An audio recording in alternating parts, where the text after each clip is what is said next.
அதான் இங்க பவுல் சொல்றாரு, சிலர் சபை விட்டு விடுகிறது போல. அப்போ என்ன செய்யறாங்க இன்னைக்கு இந்த கடைசி காலங்கள்ல கூட ஆண்டவர் பிள்ளைகள், தேவனால் தெரிந்து கொள்ளப்பட்ட ஜனங்கள் என்ன செய்யறாங்க, எனக்கு சபைன்னா ஒரு பயம் கிடையாது.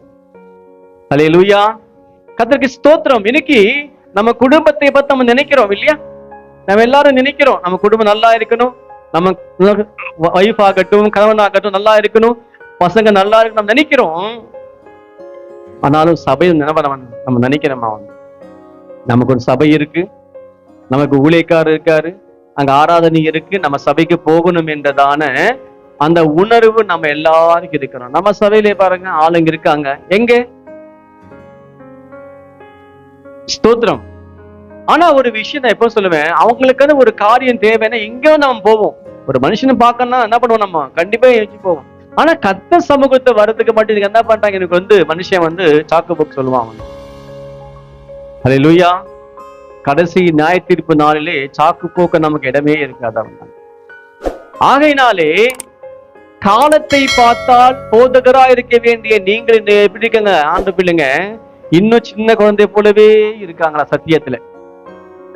அறிகிற அறிவை அறியாமல் இருக்காங்க. இன்னும் சத்தியத்தை அறிகிற அறிவை அறியாமல் வாழ்றாங்க நிறைய பேர். அதை கேள்வி சொல்றாரு பவுல், அந்த கேள்வி பாருங்க போட்டிருக்கு, சத்தியத்தை அறியும் அறிவை அடைந்த பின்னும் நாம் மனப்பூர்ணமாய் பாவம் செய்வா இருந்தால் பாவத்து நிமித்தம் செலுத்தத்தக்க வேறே ஒரு வழி இராமல். சத்தியத்தை அறிந்திருக்கிறோம். சத்தியத்தை என்ன சத்தியம் சொல்ல நம்ம பைபிள் சொல்றது, ஆண்டவரை ஓய்வு நாளிலே அவரை ஆராதிக்கணும், அவரை சேவிக்கணும், அதான் சத்தியம். அவரை தேடணும், அதான் சத்தியம். நீங்க என்ன பண்ற மனுஷன் சத்தியத்தை அறிந்து கொண்டு அந்த சத்தியத்தை கடைபிடிக்கிறது கிடையாது.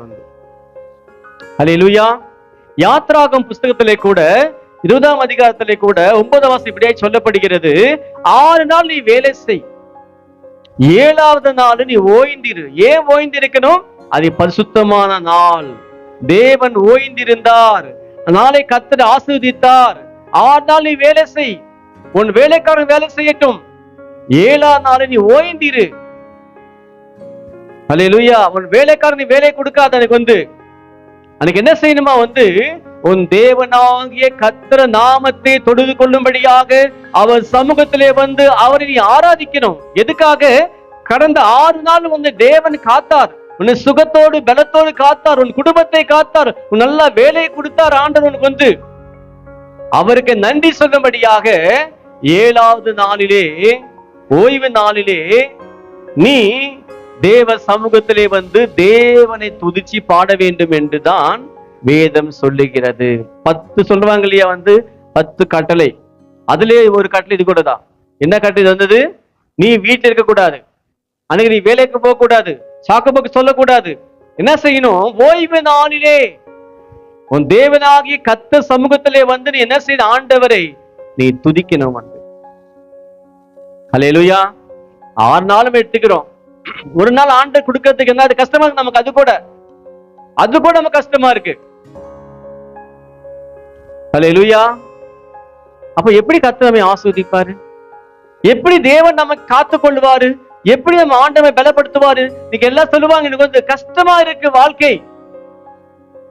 ஏன்னா நீ ஆண்டவரை தேடல. ஸ்தோத்திரம். அன்னைக்கு சொல்ற பாஸ்டர் 4:30 மணிக்கு ட்ரெயின்னா நம்ம என்ன பண்ணுவோம்னா 3:30 மணிக்கு போவோம், 4 மணிக்கு போவோம், 4:15 கூட போவோம், பரவாயில்ல. 4:40 யாரும் போக மாட்டோம், ஏன்னா ட்ரெயின் இருக்காது. சர்ச்சினா அப்போ ஸ்கூலுக்கு என்ன பண்ணுவோம், 8 மணி ஸ்கூல்னா 8க்கு முன்னாடி அங்க நிப்போம் போயிட்டு, ஏன்னா கேட் லாக் பண்ணிருவாங்க. அப்புறம் சபைனா 6 மணிக்கு சபைனா 6:30 மணிக்கு வர்றது, 7 மணிக்கு வர்றது. ஆண்டவர் சொல்ல மாட்டார்ல, ஒழுங்கினோம். தேவன் முன்பாக நீ எப்படிக்கா தெரியல ஆண்டவர் எப்பவுமே சொல்ற, ஆண்டு ஒழுங்கு கிரகமான ஆண்டவர் செஞ்சாலும் கரெக்டா செய்வார் ஆண்டவர்.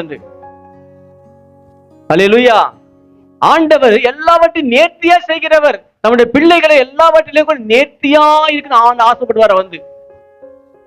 நம்ம நினைக்கிறோம் டிசிப்ளின் சொல்லிட்டு நம்ம பசங்க நல்லா ஸ்கூல்ல படிக்கணும். எதுக்கு படிக்கணுவாங்க? நல்ல பழக்க வழக்க கத்துக்குவாங்க. அப்ப நம்ம என்ன பண்றோம்? ஆண்டவர் கிட்ட அல்லேலூயா. அந்த காலத்துல எல்லாம் பாத்தீங்கன்னா கூட பேதுரு விசுவாசிகள் எல்லாம் உட்கார்ந்து ஜெபிக்கிறாங்க பேதுருக்காக, ஆண்டவரே ஊழியக்காரனை கொண்டு வாங்க சொல்லி. எனக்கு அப்படி தலைக்கில மாறி போச்சு. ஊழியக்காரர் உட்கார்ந்துக்கிட்டு ஆண்டவரே விசுவாசிகளை கூட்டு வாங்க அப்பா சொல்லி எனக்கு பாஸ்டர் ஜெபம் பண்றாரு. அப்ப அவ்வளவு ஒரு விசுவாசிகள் வாழ்க்கையிலே கூட எவ்வளவு பின்னோக்கி இருக்காங்க பாருங்க. எனக்கு ஓய்வு நாளிலே உன் தேவனாகிய கர்த்தர் நாமத்தை துதிக்கும்படியாக அவர் சமூகத்திலே நேரத்தோட காத்திரு. ஆண்டவர் சொல்றாருங்க, எப்படி வரணும் ஆலயத்துக்கு வரும்போது? அவரை துதிக்க வரணும். ஓய்வு நாளிலே கூட எப்படி வரணும் ஆலயத்துக்கு வரும்போது? சங்கீதக்காரன் சொல்றாரு 122:1 அவருக்கு ஆலயத்துக்கு போவேன்னு சொன்ன போது நான் மனமகிழ்ச்சியா இருந்தேன். எப்படி வரணும் ஆலயத்துக்கு வரணும்னா அப்பா ஞாயிற்றுக்கிழமை வந்துச்சு, நல்லா தூங்கலாம் பார்த்தோமே, இன்னைக்கு போய் என்ன பண்ணிட்டாரு பாஸ்டர், சபை வச்சுட்டாரு, ஸ்தோத்திரம், நல்லா தூங்கலான்னு பார்த்தேன். காலையே சபைக்கு போகணுமா, ஏஞ்சி குளிச்சுட்டு என்ன பண்ணுவாங்க, சபைக்கு கிளம்பி வருவாங்க. வரும்போது எப்படி வருவாங்க, அப்படியே என்ன வேறு பார்த்தா வருவாங்க சபைக்கு. சபைக்கு அப்படி வரக்கூடாதா? சபைக்கு எப்படி வர சொல்ற தாவீது கர்த்தருடைய ஆலயத்துக்கு போவேன் சொன்ன போது நான் எப்படி இருந்தேன்? மனமகிழ்ச்சியா இருந்தேன். அங்கேயே ஸ்டார்ட் ஆகணும் உங்களுக்கு அந்த சந்தோஷம். எங்க போறேன்? எல்லாரும் ஊருக்கு போக சொன்ன அடிப்புவாங்க, லீவுக்கு நல்லா ஹாப்பியா போவாங்க, ரொம்ப சந்தோஷமா போவாங்க, ரொம்ப சந்தோஷமா போவாங்க. அதே மாதிரிதான் தாவீது சொல்றாரு, எனக்கு ஊருக்கு போக சந்தோஷம் கிடையாது, இது கர்த்தருடைய ஆலயத்துக்கு போவதுக்கு சந்தோஷம். ஷாப்பிங்க போக சந்தோஷம் கிடையாது எனக்கு. அவர் ஆலயத்துக்கு போவேன்னு சொன்னபோது எனக்கு எப்படி இருந்துச்சு? மன மகிழ்ச்சியா இருந்தது. சொல்றாரு, மான்கள் நீரோடு வாஞ்சித்து கதறது போல என் ஆத்மா எப்படி இருக்கு? தேவனை நோக்கி கதறுகிறது. எவ்வளவு ஒரு வாஞ்சி தாவீது. ஆலயம் சொன்ன உடனே ஆலயம் சந்தோஷமா இருக்கு தாவீதுக்கு. ஆலயத்துக்கு நேரமாச்சு கிளம்பலையா, ஆண்டவரை பார்க்க மனம் துடிக்கலையா, இயேசு வந்திருக்காரு உன்னை பார்க்க துடிக்கிறாரு. அவரை பார்க்க துடிக்கிறாரு. 6 மணி வரைக்கும் ஆண்டு உங்களுக்காக வெயிட் பண்ணுவார் வாசல்ல. 6 மணி வரைக்கும் வருவாங்க. சொல்லு, எங்க வருவாங்க? அல்லேலூயா. சந்தோஷம். கர்த்தருடைய ஆலயம் சந்தோஷம். அங்க என்ன உண்டு? பாடல் உண்டு. அங்க என்ன உண்டு? ஆராதனை உண்டு. அங்க என்ன உண்டு? தேவ செய்தி உண்டு. கர்த்தர் நம்மோடு பேசுவார். நான் தேவனை துதிப்பேன். பைபிள் சொல்லுது, நான் அவரை துதிப்பேன், அவர் என்னை உயர்த்துவார்.